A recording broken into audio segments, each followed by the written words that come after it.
लोकसभा चुनाव 2024 जैसे जैसे नजदीक आ रहा है, वैसे वैसे सभी राजनीतिक दल अपनी चुनावी तैयारियां तेज कर रहे हैं। इसी बीच बीजेपी ने शनिवार को अपने लोकसभा उम्मीदवारों की पहली सूची जारी कर दी है।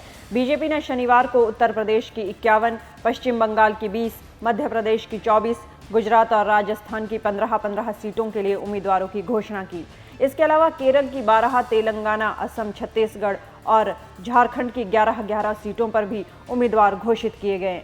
दिल्ली की 5 सीटों, उत्तराखंड की 3 और जम्मू और कश्मीर की 2 सीटों के लिए उम्मीदवार घोषित किए गए हैं। वहीं गोवा, त्रिपुरा, अंडमान निकोबार और दमन और दीव की एक सीट पर उम्मीदवारों के नाम तय हो चुके हैं। इस बार प्रधानमंत्री नरेंद्र मोदी वाराणसी से लगातार तीसरी बार चुनाव लड़ेंगे। अमित शाह गुजरात के गांधीनगर से मैदान में होंगे। वहीं रक्षा मंत्री राजनाथ सिंह को लखनऊ से इस बार टिकट दिया गया है। बीजेपी की पहली सूची में प्रधानमंत्री नरेंद्र मोदी, गृह मंत्री अमित शाह और रक्षा मंत्री समेत कुल 34 केंद्रीय मंत्रियों के नाम शामिल है, जिनमें राज्य मंत्री भी शामिल हैं। लिस्ट में 28 महिला उम्मीदवारों के नाम शामिल है। इसके अलावा लोकसभा के स्पीकर ओम बिरला, पूर्व मुख्यमंत्री शिवराज सिंह चौहान, बिप्लब देब और सर्बानंद सोनोवाल को भी टिकट दिया गया है। इसी के साथ ही हरियाणा बीजेपी ने भी अपनी चुनावी तैयारियां तेज कर दी हैं। हरियाणा बीजेपी ने भी गुरुवार 29 फरवरी को अपनी राज्य समिति की बैठक में आगामी लोकसभा चुनाव के लिए हरियाणा में संभावित उम्मीदवारों के नाम की लिस्ट तैयार की। ये लिस्ट शॉर्टलिस्ट किए जाने के लिए पार्टी हाईकमान को भेजी जाएगी। हरियाणा बीजेपी से लोकसभा चुनाव के लिए मौजूदा सांसदों के अलावा पार्टी नेता कुलदीप बिश्नोई, योगेश्वर दत्त, अशोक तंवर, दिवंगत रतनलाल कटारिया की पत्नी बंतो कटारिया, ओपी धनखड़, विपुल गोयल हरियाणा लोकसभा सीट के लिए प्रबल दावेदारों में से हैं। साथ ही हरियाणा बीजेपी इस बार भी हरियाणा में सभी 10 की 10 सीटों पर जीत का दावा कर रही है।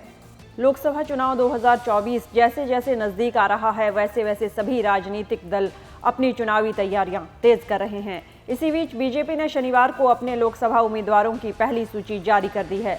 बीजेपी ने शनिवार को उत्तर प्रदेश की 51, पश्चिम बंगाल की 20, मध्य प्रदेश की 24, गुजरात और राजस्थान की 15-15 सीटों के लिए उम्मीदवारों की घोषणा की। इसके अलावा केरल की 12, तेलंगाना, असम, छत्तीसगढ़ और झारखंड की 11-11 सीटों पर भी उम्मीदवार घोषित किए गए। दिल्ली की 5 सीटों, उत्तराखंड की 3 और जम्मू और कश्मीर की 2 सीटों के लिए उम्मीदवार घोषित किए गए हैं। वहीं गोवा, त्रिपुरा, अंडमान निकोबार और दमन और दीव की एक सीट पर उम्मीदवारों के नाम तय हो चुके हैं। इस बार प्रधानमंत्री नरेंद्र मोदी वाराणसी से लगातार तीसरी बार चुनाव लड़ेंगे। अमित शाह गुजरात के गांधीनगर से मैदान में होंगे। वहीं रक्षा मंत्री राजनाथ सिंह को लखनऊ से इस बार टिकट दिया गया है।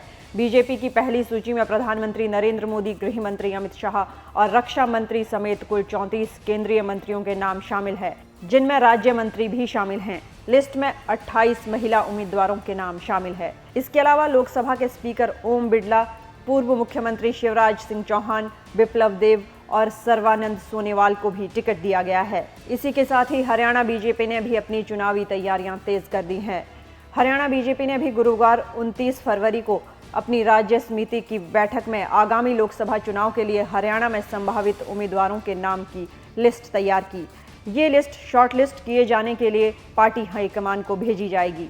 हरियाणा बीजेपी से लोकसभा चुनाव के लिए मौजूदा सांसदों के अलावा पार्टी नेता कुलदीप बिश्नोई, योगेश्वर दत्त, अशोक तंवर, दिवंगत रतनलाल कटारिया की पत्नी बंतो कटारिया, ओपी धनखड़, विपुल गोयल हरियाणा लोकसभा सीट के लिए प्रबल दावेदारों में से हैं।